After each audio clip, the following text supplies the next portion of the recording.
এক সাধু বাবা আমার হাত দিকে কইছিল বড় হওয়ার পর আমি নিচের চুল ফালিয়ে খামু। কথাটা কেমনে কেমনে মিলা গেল দেখেন। বড় হওয়ার পর আমি হলুদ সাংবাদিক হইছি।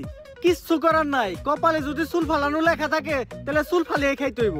এখন প্রথমে যাবো কেক পট্টিতে, খুব ট্রেন্ডিং এ আছে, নিউজ বানাইলেই লাখ লাখ ভিউ। তারপর যাবো সিজান ভাইয়ের ভাতের হোটেলে, যাই উল্টা পাল্টা প্রশ্ন করবো, সিজান ভিডিও ছাড়লেই ভাইরাল। আর যেহেতু দুপুর হয়ে গেছে, ফ্রিতে গরুর মাংস দিয়ে 1 প্লেট ভাত ছাটিয়ে দিমু, কাম হইলো খাওয়ানো হইলো।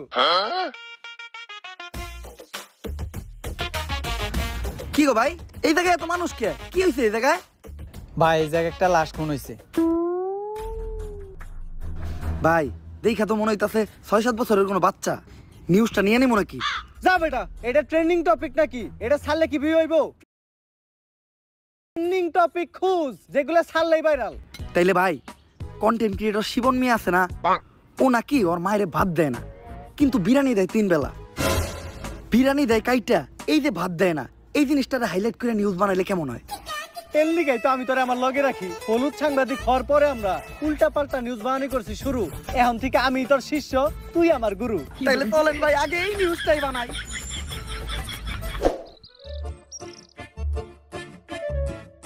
স্যার স্যার স্যার দাঁড়ান, একটু দাঁড়ান। স্যার, আপনি করে দেখে মনে হইতেছে আপনারা মিডিয়ার লোক। আমার ছোট্ট একটা বোন মাদ্রাসায় পড়ে, বয়স মাত্র 13। এক জানোয়ারের বাচ্চায় ওরে দর্শন করছে, কিন্তু কোনো বিচার পাইতাছি না। মিডিয়াই তো এই দেশের সব থেকে বড় শক্তি। স্যার, আপনারা এই বিষয়টা নিয়ে একটা নিউজ করেন, যাতে আমি আর আমার বোন ন্যায্য বিচারটা পাই। আরে বেটা, এটা কি কোনো বিষয়? দর্শন তো এই দেশে প্রতিদিনই হয়, এটা নিয়ে নিউজ করার কি আছে? ট্রেন্ডিং কোনো বিষয় থাকলে কও, যেটা নিয়ে নিউজ করলে লাখ লাখ ভিউজ আইবো। এক কাজ করো, কেক বানাও আর নাইসে নাইসে কেক বিক্রি করো। এই নাও আমাকে কাট। যদি এটা আসলেই করো তাহলে যোগাযোগ করো, আইহানিয়া ভিডিও বানাই দিয়ে দামুনি। আর এখন আমাকে সময় একটু কম, স্বপন মিয়ার পারিবারিক বিষয়ে আঙ্গুল দিতে হইব। জান ভাই।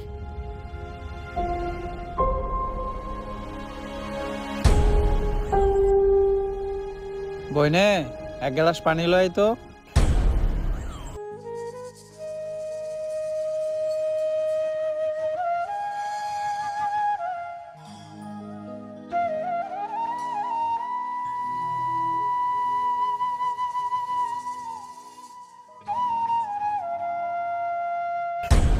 এই যে আমি আমার সব মার্বেল এনে রাখলাম, আমি যদি এই মার্বেলটা লাগাইতে পারি তাহলে তোর সব মার্বেল কিন্তু আমার। আর না লাগাইতে পারলে তোর সব মার্বেল আমার। ঠিক আছে, তুই একটু হইরা বয়। কে? তুই যদি অনেক বয়ে থাকস, আমি মার্বেল মারলে এই মার্বেলে না লাগলেও তোর মার্বেলে ঠিকই লেগে যাইব।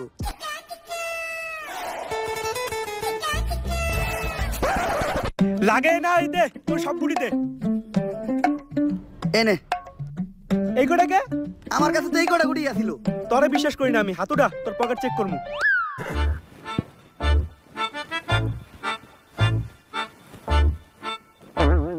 কিরে তুই মিছা তো কইলি কে? এই যে বড় বড় দুটো মার্বেল তুই তোর পকেটে লুকিয়ে রাখছস। ওই দুইটা স্যার আলাই কর, আমার পকেট ফুটা। তুই আমার পার্সোনাল মার্বেলে হাত দিছস। আরেকটা মার্বেল আছে যেটা দিয়ে আমি মারছি, ওইটার সামনে ওই করতে পড়ছে।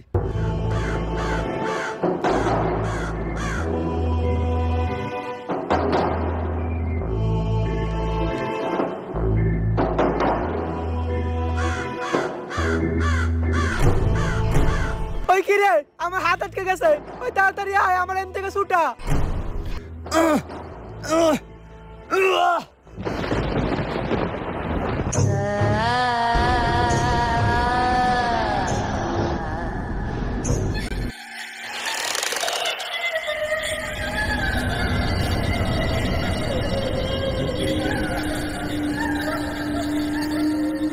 সঞ্জনা মুক্ত হয়ে গেছে, কাউরে বাঁচতে দেবো না, সবাই মরবি, তুই মরবি, তুইও মরবি, তোর নানি মরবো, আমি মরবো।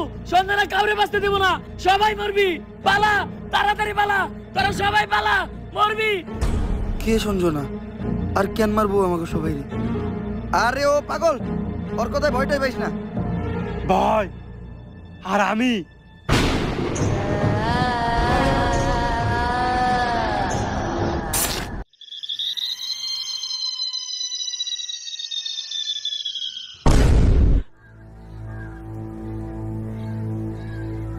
লাশ প্রতিদিন একটা করে খুন হইতেছে। কোন দেশে সহবাস করি আমরা?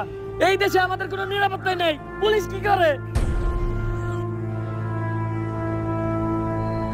গত 1 মাসে 10টারও বেশি লাশ পাওয়া গেছে। সবগুলো লাশই সাংবাদিকের। আর লাশগুলা পাওয়া যাইতেছে অনেক অলৌকিক ভাবে। আমি একটা রহস্যের গন্ধ পাইতাছি। স্যার এটা রহস্যের গন্ধ না, এটা আমার পাদের গন্ধ। সকালবেলা মোলাতে ভাত খাইছি। আরেকটা উল্টাপাল্টা কথা কইলে খেতে ফেলে পিছন মেরে দিমু, পাবলিকের সামনে মুখ দেখাইতে পারবি না। লাশটা দেখে যা বুঝতে পারলাম, এইভাবে খুন করা কোনো মানুষের পক্ষে সম্ভব না। আর খালি সাংবাদিকরাই কেন খুন হইব? কানেকশন তো একটা আছে। এই কাজগুলো যে করতেছে ওরে পাইলে ঢুকাই দিয়ে ফুড়ে এলাম। বস, দোকানের দায়িত্ব আমারে দিন, ফুটাইন আপনি। তোর কইছি না বেশি কথা না কইতে। তুই দেখ লাশের কাছে কোনো সূত্র পাস নাকি।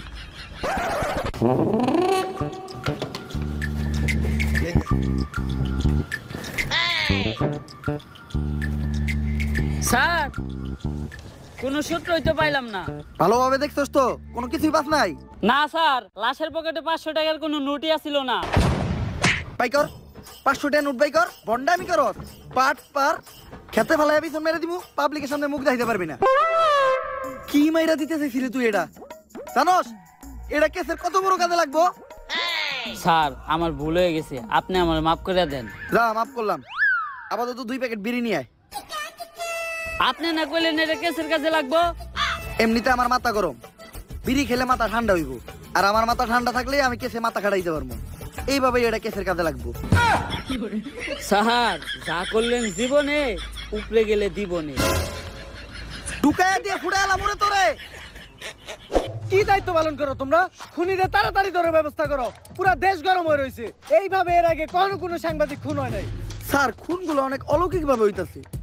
এই এরিয়াতে যখনই কোনো সাংবাদিক ঢুকতেছে তখনই ওরা মেরে লাইতাছে, আর কোনো চিহ্নও রাখতেছে না। স্যার, এই যে আপনার বিড়ি। আর বাকি যেটি আবার চড়ি টেহা পাচ্ছে উল্টা, আরো আমার 80 টাকা ভরার লাগছে। আমার 80 টাকা দেন। এত টিয়া লাগলো কে? স্যার, বিড়ির দাম বাড়ছে। ল দোকানদারে যাই দিগামু। আরে স্যার, আমি তো মজা করছি। বিড়ি কিনছে 80 টাকা দেয়া, এই যে আপনার 420 টাকা বাড়ছে। বাট পার ঢুকাইয়া দিয়ে ফুড়ে এলাম। আরে বেটা, ফাও পেচাল বাদ দিয়ে খুনিরে কেমনে ধরা যায় ওইটা চিন্তা কর। স্যার, খুনিরে ধরার বুদ্ধি একটা আমার কাছে আছে।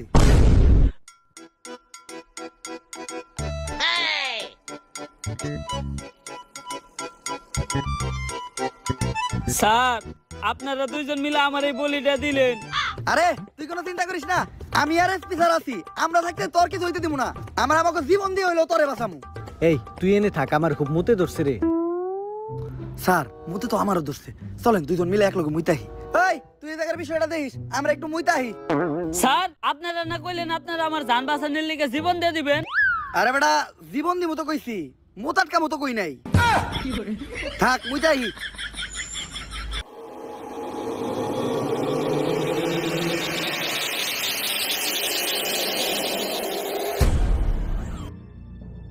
আরে এই জায়গায় তো কেউ নাই, তাইলে আমার কান ধার দিল কেরা? ভূত আইলো নাকি? আরে না, ভূত বলতে কিছু নাই। তেঁতুলের আসার টক, ভূতের নানিরে পক পক। কার নানি রে পক পক?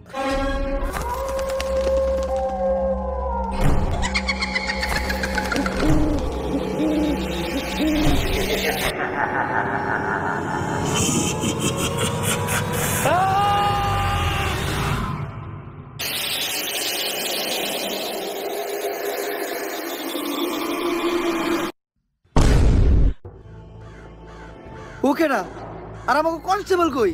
নিয়ে গেছে, সঞ্জনারে নিয়ে গেছে। বাঁচবি না, তোরা কেউ বাঁচবি না।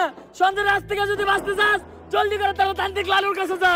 কারণ তান্ত্রিক লালু ছাড়া সঞ্জনারে কেউ আটকাতে পারবো না। বাঁচবি না, তোরা কেউ বাঁচবি না। তোর নারীরা বাঁচবো না, আমিও বাঁচবো না। যদি এই পাগলের কথাই সত্য হয়, তাহলে তো আমাকে তান্ত্রিক লালুর কাছে যাইতে হইব। কিন্তু তান্ত্রিক লালুটা কে? আমি উনার দুই পাশে থাকে দুই কালু, একটা একটু বেশি গালা আর একটা একটু কম। তান্ত্রিক লালুই হইল সব ভূতে গজম।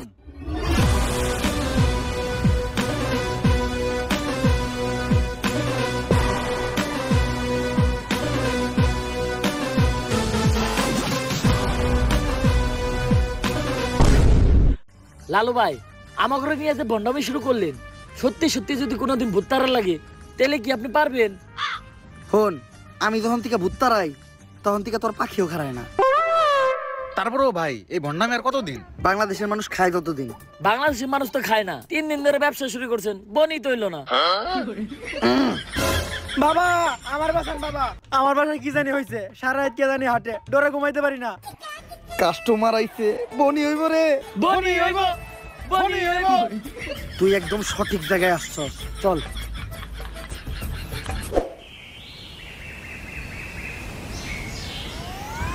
বাট! তুই ঠিকই কইছিলি, তোর এই বাড়িতে কিছু একটা আছে, আমি সিগন্যাল পাইতাছি। কিন্তু বাবা আমার বাড়ি তো এটা না, আমার বাড়ি তো আরো সামনে। আরে সামনেই আর কি, ওইটার সিগন্যাল আমি এন থেকে পাইতাছি। আমার ক্ষমতা সম্বন্ধে তোর ধারণা নাই, আমি যা যা কমু তাই তাই মিলা যাইবে। প্রতি রাইতেই তোর বাসার থেকে নুপুরের আওয়াজ আহে না রাইত হইলেই টিনের চালে কেউ না কেউ ঢেল মারে না, তাইলে অন্তত ঘরের জিনিসপত্র ভাঙচুর করে। এটাও তো করে না। বুঝছি, তার মানে এই ভুটটা অনেক ডেঞ্জারাস। তোর বাসায় যাওয়া যাইব না, এই জায়গার থেকে ওই ভুট্টারে তারাইতে হইব।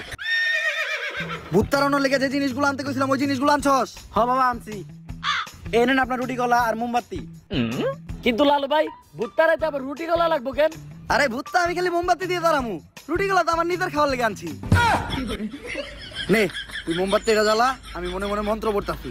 মোমবাতি জ্বালানোর লগে লগে ভূতে নেয় হাজির হইবে। লালু ভাই মম জ্বালাইলে কি আসলে কোনো ভূতাইবো?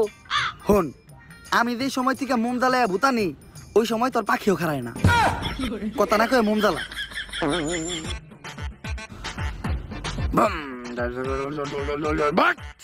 আইছে, আমি স্পষ্ট দেখতেছি ওই জায়গায় আইছে।